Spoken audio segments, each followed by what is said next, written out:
नमस्ते मित्रों, कैसे हैं आप? आशा करती हूँ अच्छे होंगे। देखिए, मैंने अभी पद नंबर 6 तक का उद्धव प्रसंग का पद नंबर 6 तक की व्याख्या जो है संदर्भ सहित व्याख्या जो है काव्य सौंदर्य मैंने बता दिया है पार्ट 1 में। आप जा कर के देख सकते हैं। पार्ट 2 जो है मैं स्टार्ट कर रही हूँ, इसमें भी संदर्भ सहित व्याख्या एवं काव्य सौंदर्य बताने का प्रयास करूँगी। प्लीज़ आप एक एक शब्द की मीनिंग जो है तो लिखते जाइएगा ताकि आपको अच्छे से समझ में आ जाए, है ना। तो देखो, ज़्यादा टाइम न लेते हुए इसको हम स्टार्ट करते हैं। संदर्भ वही रहेगा कि प्रस्तुत पद्यांश हमारी पाठ्य पुस्तक हिंदी के काव्य खंड के उद्धव प्रसंग नामक पाठ से लिया गया है और इसके रचयिता जो हैं जगन्नाथ दास रत्नाकर जी हैं।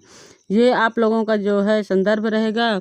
अब इसकी व्याख्या समझने का प्रयास करना। प्लीज़ एक एक शब्द की मीनिंग जो है तो लिखते जाइएगा। स्टार्ट करते हैं कि उधो यह सुधो से संदेश कही दीजो एक जानती अनेक न विवेक ब्रज बारी ने है कहे रत न करे असीम रावरी तो क्षमा क्षमता कहाँ लो अपराध की हमारी है। गोपियाँ जो हैं अब उद्धव जी से संदेश भिजवा रही हैं श्री कृष्ण के लिए कि हमारा जो है एक संदेश श्री कृष्ण जी से जा कर के कह दीजिएगा। तो क्या कह रहे हैं कि उद्धव सुधव से यानी श्री कृष्ण जी से एक संदेश कह दीजिए। हे उद्धव, श्री कृष्ण जी से यह एक संदेश श्री कृष्ण जी से जा कर के कहिएगा। क्या कि जानती अनेक न विवेक ब्रजबारी ने है कि जो ब्रजबारी अर्थात जो ब्रज की गोपियाँ हैं, ब्रजबारी माने गोपी, ये जो गोपियाँ हैं ये नहीं जानती अनेक न विवेक ब्रजबारी के। आप जो हैं तो जानते हैं अनेक यानी कई सारे बहुत चीज़ें आप जानते हैं जानती, लेकिन ना विवेक ब्रजबारी है। लेकिन गोपियों के अंदर तनिक भी विवेक या बुद्धि नहीं है, एक भी ज्ञान नहीं है। और कहें रत्नाकर असीम रावर तो क्षमा। रत्नाकर जी कह रहे हैं कि असीम रावरी तो क्षमा। असीम माने जिसकी कोई सीमा न हो, रावर माने तुम्हारे अंदर, तो क्षमा यानी गोपियाँ कहती हैं, रत्नाकर जी कह रहे हैं कि गोपियाँ कहती हैं कि हे उद्धव में हमारा जो है एक संदेश जा कर के कह दीजिएगा कि आपके अंदर बुद्धि का भंडार है, अनेकों बुद्धियाँ हैं, लेकिन हमारे अंदर कोई विवेक नहीं, हमारे अंदर कोई ज्ञान नहीं है। रत्नाकर जी कहते हैं कि गोपियाँ कहती हैं कि असीम रावरे तो क्षमा। है श्री कृष्ण, आपके अंदर असीम जिसकी कोई सीमा न हो, रावरे माने तुम्हारे अंदर उतनी क्षमा करने की शक्ति है।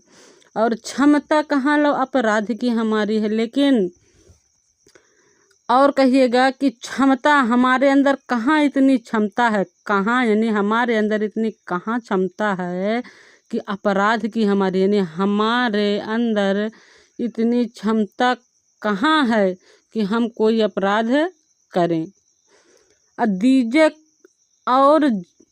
दीजे और ताजा ने सब जो मन भाव पर कीजे न दरस रस वंचित बिचारी है। कह रही हैं गोपियाँ कि दीजे और ताजन माने जो भी सजा देना चाहें वो आप दीजिए। हे श्री कृष्ण, जो भी आप सजा देना चाहें वो हमें दीजिए। सब जो चाहे वो आप सारी सजा हमें दीजिए। जो मन भावे, जो तुम्हारे मन में आवे वो सारी सजाएं हमें दीजिए। लेकिन कीजिए न दरस रस वंचित बिचारी। पर हम बिचारी गोपियों को दरस रस से यानी आपके दर्शन के आनंद से, दरस माने दर्शन, रस माने आनंद, आपके दर्शन के आनंद से हमें वंचित ना कीजिए, है ना। कह रही हैं कि जो भी आप चाहें, जो आपके मन को भावे वे सजा हमें दीजिए।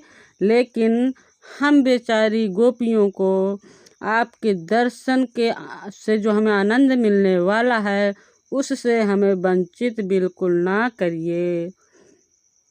आगे कह रहे हैं कि भली हैं बुरी हैं और लज्ज निर्लज्ज हूँ, जो कहें सो हैं पै परिचारिका तिहारी हैं। कह रही हैं हम भली हैं चाहे बुरी हों, चाहे सलज्ज हो यानी लज्जा से युक्त हो, चाहे निर्लज्ज हो यानी हमारी लज्जा खत्म हो गई हो, लेकिन जो भी कहना है सो आप कह लीजिए, लेकिन जो कहें सो हैं, जो आप कह रहे हैं सो हैं, ठीक है। पर यानी पर परिचारिका तिहारी हैं। परिचारिका माने क्या होता है? सेविका, यानी फिर भी हम आपकी सेविका हैं। तिहारी माने आपकी या तुम्हारी परिचारिका हैं। यानी हम चाहे भली हैं चाहे बुरी हैं, जो चाहे निर्लज्ज हैं चाहे सलज्ज हैं, लेकिन जो आप कहें सो हैं। हम मानते हैं कि जो भी आप समझना चाहें तो समझ लीजिए, लेकिन फिर भी हम जो हैं तुम्हारी जो हैं सेविका हैं। ये हो गया। देखिए इसका व्याख्या हो गई। आशा करती हूँ कि आपको व्याख्या जो है तो खूब अच्छे से समझ में आ गई होगी। अब इसमें जो है काव्यगत सौंदर्य समझ लीजिए। इसमें भाषा वही ब्रज भाषा है, शैली मुक्तक है, रस श्रृंगार है, छंद मनहरण सवैया है, और गुण जो है इसमें माधुर्य गुण है। आशा करती हूँ कि आपको वीडियो अच्छे से समझ में आ गया होगा, इसका की व्याख्या अच्छे से समझ में आ गई होगी, इसका अर्थ। अब देखिए चलते हैं पद नंबर 8 पर। क्या कहने हैं पद नंबर 8 में कि धाई जित तित तय विदाई हेते उधव की गोपी भरी आरती संभारती न सासुरी, कहे रत न करे मयूर पक्षे को लिए को गुंजे अंजलि उमा है प्रेमयासुरी। देखिए गोपियाँ जो है, अब श्री कृष्ण जो है विदाई का टाइम आ गया है, और श्री कृष्ण जो है कि वहाँ से सब गोपियों से ब्रजवासियों से विदाई लेकर के जाने के लिए तैयारी में है। तो क्या करते हैं गोपियाँ की धाई जित तित तय विदाई हेतु उद्धव के, यानी उद्धव की विदाई हेतु या विदाई के लिए दौड़ती हैं। धाई यानी दौड़ रही हैं, जित तित यानी इधर उधर, जित तित यानी इधर उधर जो है सब दौड़ती हैं। इसलिए उद्धव की विदाई के लिए गोपियाँ जो हैं इधर से उधर दौड़ती हैं। क्यों? क्योंकि गोपी भरी आरती संभारते न सांसुरी। गोपियाँ जो हैं भरी हैं, आरती माने दुख से। गोपी जब उद्धव जा रहे हैं तो बहुत ज़्यादा दुखित हैं, और इतना दुखित हैं कि संभारती यानी संभल नहीं पा रही हैं। उनकी सांसुरी यानी सांसें जो है वो नहीं संभल पा रही हैं, बहुत ज़्यादा तेज तेज चलने लगी हैं। गोपी जो है दुख के कारण अपनी सांसों को नहीं संभाल पा रही हैं। इसलिए कब कोई इधर को दौड़ कर जा रही है, कोई उधर को दौड़ती हुई जा रही है। किस लिए? कि कहें रत ना करे मयूर पक्ष को लिए को गुंजे अंजलि उमा है प्रेम आसुरी। रत्नाकर जी कह रही हैं कि कोई गोपी जो है कि मयूर यानी मोर का पंख लिए हुए है उद्धव को भेंट देने के लिए, कि श्री कृष्ण को देंगी। अपना अपना भेंट जो है उद्धव से भिजवा रही हैं। तो रत्नाकर जी कह रहे हैं कि कोई मोर का पंख लिए हुए है, और को गुंज अंजलि, गुंज यानी होती है माला जो है बजने वाली मोतियों की जो माला, कोई गोपी जो है तो माला लिए हुए हैं। उमा है प्रेम आसुरी, और प्रेम के कारण उमह रहे हैं यानी निकल रहे हैं, आसुरी यानी आंसू, यानी आँखों से आंसू निकलते हुए कोई गोपी जो है गुंज की माला अर्पित कर दे रही हैं, उद्धव जी से भिजवा रही हैं। आगे कहते हैं भाव भरी को लिए रुचिर सजाओ धई को मही मंजु दाबी दलकती पांसुरी। और भाव से भरी हुई कोई गोपी रुचिर यानी रुचिकर सजा हुआ दही लिए हुए हैं श्री कृष्ण को भिजवाने के लिए। कोई गोपी जो है तो भाव से भरी हुई रुचिकर सजा हुआ दही लिए हुए हैं। को मही मंजू दाबी दलकती पांसुरी। कोई गोपी जो है मही माने होता है मट्ठा, मंजू यानी सुंदर मट्ठा लिए हुए हैं, या दाब दलकती पांसुरी, दाब यानी दाब करके यानी हाथ से अपने, दलकत यानी धड़कती हुई, पांसुरी माने छाती, यानी क्योंकि उनकी जो है सांसें जल्दी जल्दी चल रही हैं और जो दिल की धड़कन है वो तेज हो रही है ना। तो दलकत यानी धड़कती हुई बांसुरी का मतलब है हृदय को या दिल को कह लो। ये तो है ना कि कोई सखी जो है सुंदर मट्ठा लिए हुए है और अपनी छाती को दाबे हुए मट्ठा लिए हुए आ रही हैं। आगे जो है तो क्या कहना है कि पीत पट नंद जसुमत नवनीत नयो अकीरत कुमारी सुरबारी दही बांसुरी। कह रहे हैं कि जो श्री नंद बाबा जी हैं वो पीला वस्त्र लिए हुए हैं, श्री कृष्ण को भेजने के लिए वो पीला वस्त्र भिजवा दे रहे हैं। जसुमत यानी यशोदा जी जो हैं नवनीत नयो, नवनीत माने होता है मक्खन, नयो माने ताज़ा ताज़ा मक्खन जो है लिए हुए हैं श्री कृष्ण जी को भिजवाने के लिए। अकीरत कुमारी सुरबारी दई बांसुरी। कीरति कुमारी यानी राधा जी जो हैं वो कीर्ति कुमारी यानी राधा जी जो हैं सुर से भरी हुई सुंदर सुरीली बांसुरी जो है बांसुरी दई यानी श्री कीरत कुमारी यानी राधा जी सुरीली बांसुरी जो हैं दे रही हैं। ये हो गया। देखिए अगर न समझ में आए तो फिर से बता दूं सीधी सीधी इसकी व्याख्या कि उद्धव की विदाई के लिए गोपियाँ जो हैं इधर से उधर दौड़ रही हैं। गोपियाँ जो हैं दुख से अपनी सांसों को नहीं संभाल पा रही हैं। रत्नाकर जी कह रहे हैं कि कोई गोपी जो है मोर पंख लिए हुए है श्री कृष्ण को भेंट भिजवाने के लिए उधर से, और कोई जो है गुंज की माला लिए हुए है और प्रेम उनके आंसू से उमड़ता है, यानी आंसू भरे प्रेम से आँखों में आंसू भरे हुए हैं और गुंज की माला लेकर के आई हैं। अब कोई गोपी भाव से भर करके रुचिर यानी रुचिकर सजा हुआ दही लिए हुए हैं। कोई सखी जो है कोई गोपी जो है सुंदर मट्ठा लिए हुए अपनी छाती को धड़कती हुई छाती को दबाए हुए हैं। और श्री नंद बाबा जो हैं श्री कृष्ण के लिए पीला पीत मन पीला पट मन वस्त्र लिए हुए हैं। और यशोदा जी जो हैं नया नया मक्खन लिए हुए हैं। और कीरत कुमारी यानी राधा जी जो हैं सुरीली बांसुरी दे रही हैं। और अब इसका काव्यगत सौंदर्य जो है तो आप लोग समझ सकते हैं। भाषा वही ब्रज, शैली मुक्तक, छंद मनहरण सवैया, और इसमें गुण जो माधुर्य है, अलंकार इसमें अनुप्रास अलंकार रहेगा। आशा करती हूँ कि आपको ये समझ में आ गया होगा ये इसकी व्याख्या। अब हम पहुँचते हैं व्याख्या नंबर अगली वो पद नंबर 9 पर पहुँचते हैं। और पद नंबर 9 में क्या है इसकी व्याख्या समझने का, अर्थ समझने का आप लोग आशा करती हूँ कि अच्छे से प्रयास करेंगे। और क्या है देखते हैं, पढ़ते हैं इसको। क्या कह रही हैं कि प्रेम मद छके पग परते कहाँ के कहाँ थाके अंग नैन शिथिलता सुहाई है कहे रत न करे यो अवत चल कात उध मानो सुधियात कोई भाव न भुलाई है मानो सुधियात कोई भाव न भुलाई है। अब जो है उद्धव जी चल देते हैं वहाँ से, उद्धव जो हैं चल देते हैं ब्रज से।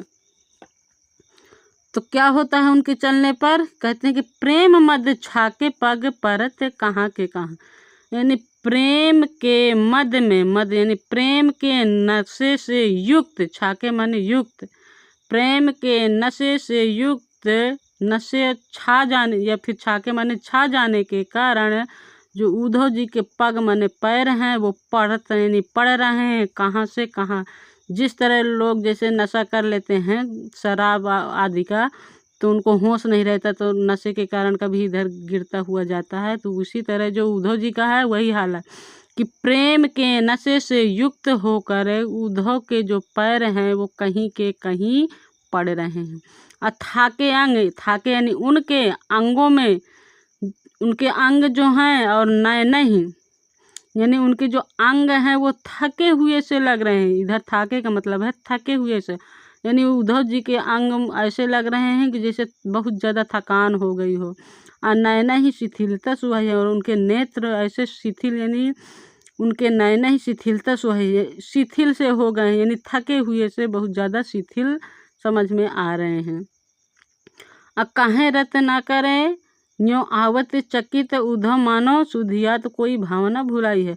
रत्नाकर जी कह रहे हैं कि यो आवत चकात उधव, उधव जो हैं, उधव यो माने इस तरह से, आवत माने आ रहे हैं, चकात माने चकित होकर, यानी उधव इस तरह से चकित हो करके आ रहे हैं मानो मानो सुधियात को भावना भुलाई हो, यानी कोई भूली हुई भावना यानी बात याद आ रही हो। को भावना भुलाई है यानी कोई भूली हुई बात उनको याद आ रही हो, इस तरह से जो है उद्धव जी वहाँ से आ रहे हैं।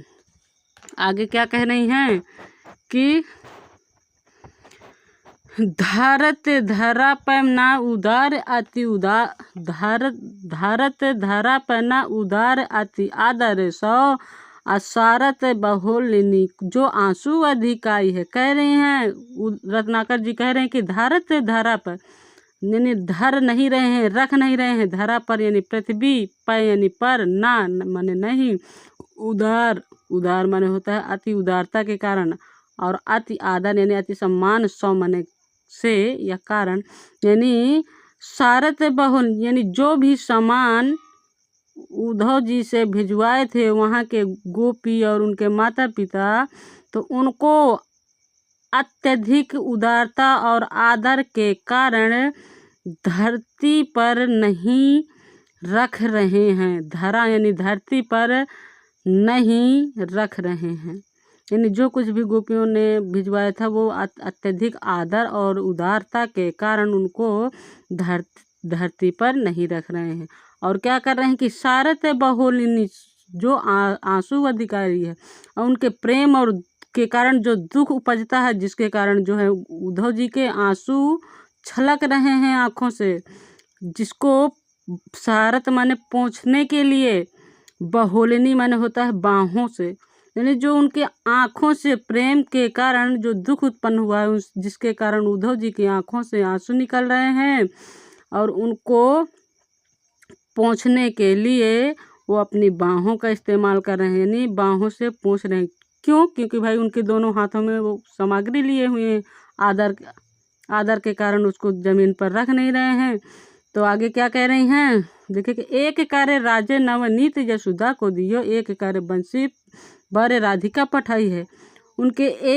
उनके जो है एक कार्य राजे नवनीत यशोदा को दही, एक हाथ में वो जो है लिए हुए हैं नया यशोदा जी का दिया हुआ नवनीत माने दही, यानी एक हाथ में यशोदा जी का दिया हुआ दही, वो सॉरी नवनीत माने मक्खन, यानी एक जो यशोदा जी ने मक्खन दिया था तो एक हाथ में उनके मक्खन है, और एक कर बंसी बर राधिका पठाई है, और एक हाथ में, एक कर माने हाथ में बंसी लिए हुए हैं राधिका, यानी राधिका जी की पठाई माने भेजी हुई बंसी जो है लिए हुए हैं। इस कारण से उनके दोनों हाथ जो हैं भरे हुए हैं और उनको ज़मीन में नहीं रख रहे हैं, और जो उनके आँखों से जो नेत्रों से जो आंसू बह रहे हैं उनको पोंछने के लिए अपने बाहों का इस्तेमाल कर रहे हैं। आशा करती हूँ कि आपको ये समझ में आ गया होगा। देखिए अब इसकी जो है काव्यगत सौंदर्य समझ लीजिए कि भाषा वही ब्रज भाषा, शैली मुक्तक, छंद मनहरण सवैया, और इसमें अलंकार जो है अनुप्रास अलंकार रहेगा। अब चलिए चलते हैं आगे जो है पद नंबर 10 पर। पद नंबर 10 में क्या है पढ़ते हैं। क्या कह रहे हैं कि ब्रज रज रंजित शरीर शुभ उधव को धाई बल वीर हो या धीर लपटाए लेत, कहे रत ना करे सुप्रेम मद माथे थेरी थरकति बाह थामी थहरी थिराए लेत। अब जो है उद्धव इस तरह से रास्ते में चल रहे हैं, चलते चलते पहुँच जाते हैं कहाँ पर, श्री कृष्ण जी के पास में, और क्या कह रहे हैं कि ब्रज रज रंजित शरीर शुभ उद्धव को। ब्रज यानी ब्रज के, रज माने कि धूल से, रंजित माने रंगे हुए शरीर, शुभ यानी सुंदर सुसज्जित है ना उद्धव को, यानी उद्धव का जो शरीर है वो ब्रज की धूल से रंगा हुआ है। और जैसे ही श्री कृष्ण देखते हैं तो धाई यानी दौड़ करके, बलवीर माने श्री कृष्ण, हो यानी हो करके, अधीर माने व्याकुल हो करके, यानी धीरज जो है न धारण करके, अधीर हो करके श्री कृष्ण जी जो हैं उनको अपने हृदय से लपटाए यानी लपटा लेते हैं। यानी श्री जो उद्धव हैं वो ब्रज की धूल से रंगे, उद्धव का शरीर ब्रज की धूल से रंगा हुआ है, जिसको देखकर श्री कृष्ण दौड़ करके, अधीर हो करके, यानी हो करके अधीर उनको अपने हृदय से लपटा लेते हैं या लगा लेते हैं। आगे क्या कह रहे हैं कि कहे रत्नाकर सुप्रेम मद माते हेरी।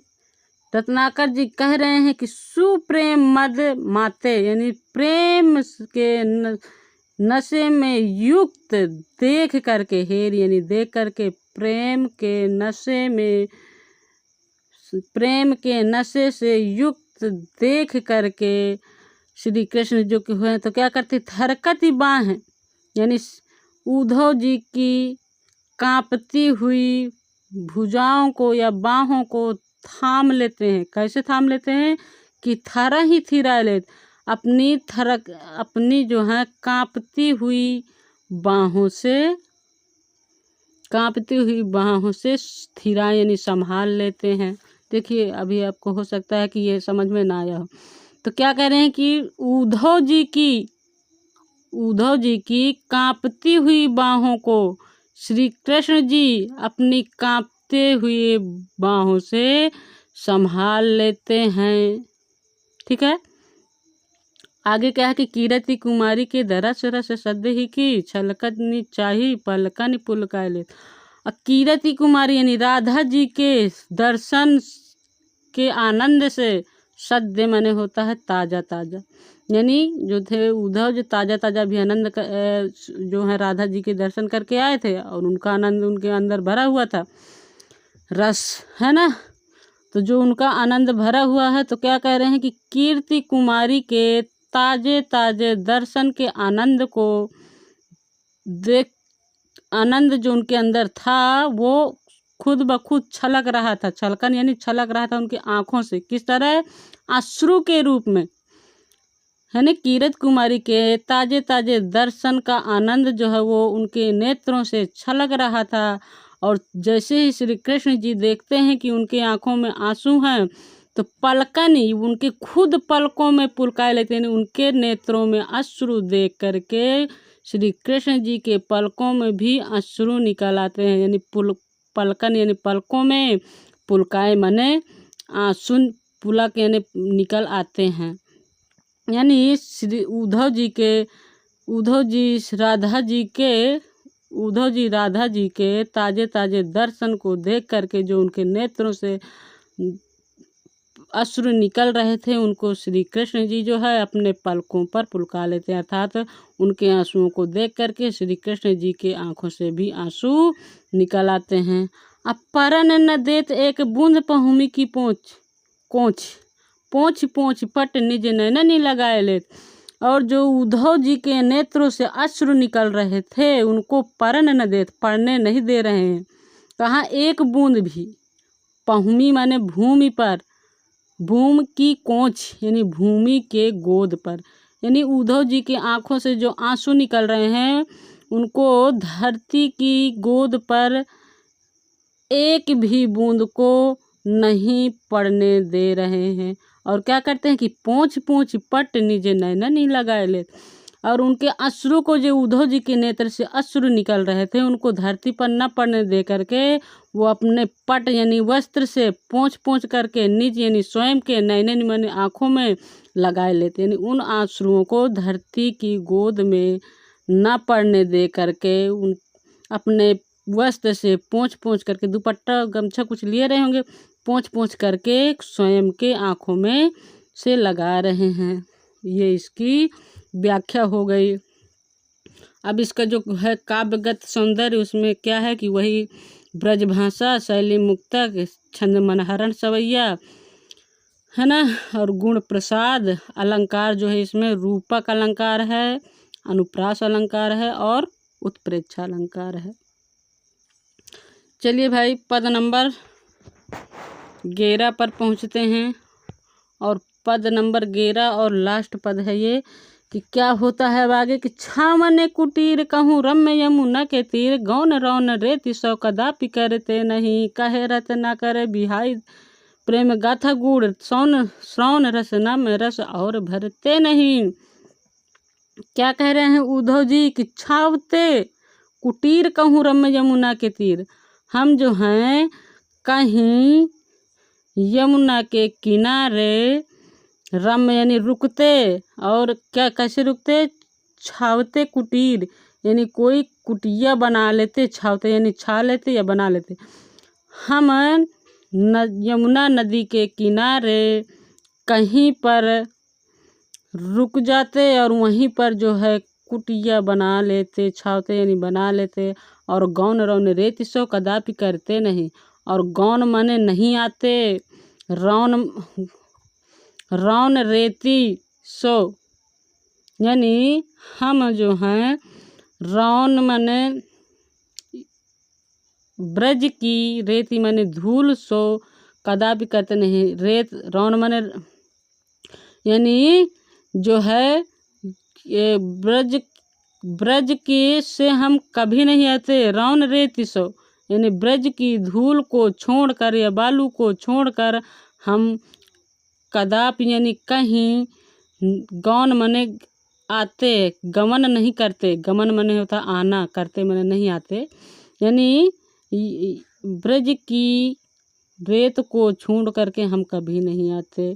कहने का मतलब ये कि कह रहे हैं उद्धव कि अगर हमारा बस चलता तो यमुना के किनारे रुक जाते और वहीं पर जो है तो कोई कुटिया बना करके रुक जाते, और कभी भी हम उस ब्रज की धूल को छोड़ करके गमन नहीं करते, यानी यहाँ मथुरा के लिए गमन नहीं करते, मथुरा के लिए कभी भी नहीं आते। कहें रत्नाकर बिहाई प्रेम गाथा गुड़, रत्नाकर जी कह रहे हैं कि उद्धव कहते हैं कि बिहाई माने होता है छोड़ करके, प्रेम गाथा गूढ़, प्रेम माने प्रेम की, गाथा माने कहानी, गूढ़ माने गहरी, है ना, यानी उन ब्रजवासियों की या राधा जी की, उन गोपियों की प्रेम की कहानी, यानी गहरी प्रेम की कहानी को छोड़कर, श्रवण माने अपने कानों से, रसना माने अपनी जीभ से, मैं रस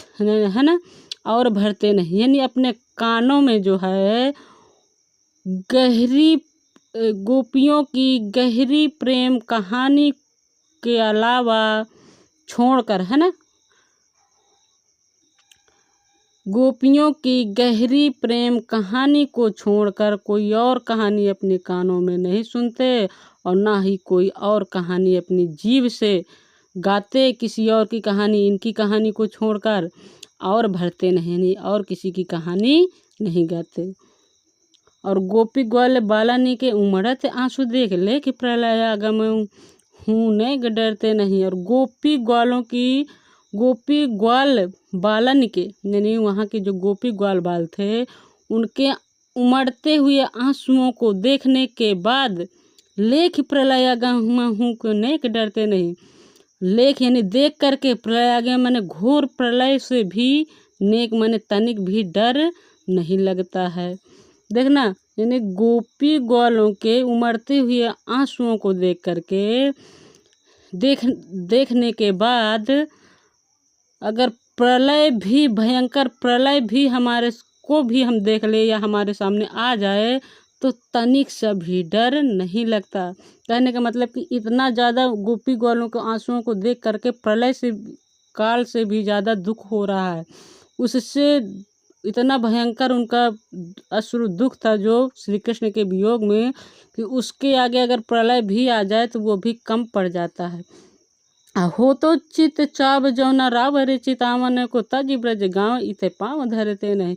आगे उद्धव कह रहे हैं कि हो तो यानी होता, चित यानी मन में, चाव माने अगर इच्छा, जो मन जो, ना मन नहीं, रावरे माने श्री कृष्ण को, यानी आपको, हे श्री कृष्ण आपको चेतावनी देने की अगर मन में इच्छा ना होती तो तज यानी त्याग करके ब्रज गांव को, इते मन इधर, पाँव मन पैर धरते नहीं।